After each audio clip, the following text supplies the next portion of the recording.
Apatah lagi dalam zaman ini dengan pengaruh-pengaruh globalisasi dan pengaruh-pengaruh yang negatif dengan nilai-nilai pemahaman yang menyimpang dan sebagainya. Jadi atas sebab itulah kita berpendapat wajar sebagai sebuah parti yang memang inginkan kejayaan, kebahagiaan utamanya kepada orang Melayu dan umat Islam, wajar untuk kita jayakan program terutama ini sebagai seperti yang telah saya katakan platform yang boleh memberi dan mendidik umat Islam kita.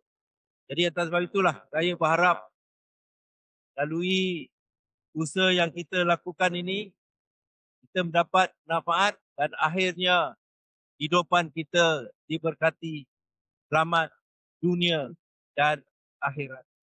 Saya ucapkan berbanyak terima kasih kepada semua atas sumbangan untuk memastikan kejayaan kita majlis yang kita anjurkan pada hari ini.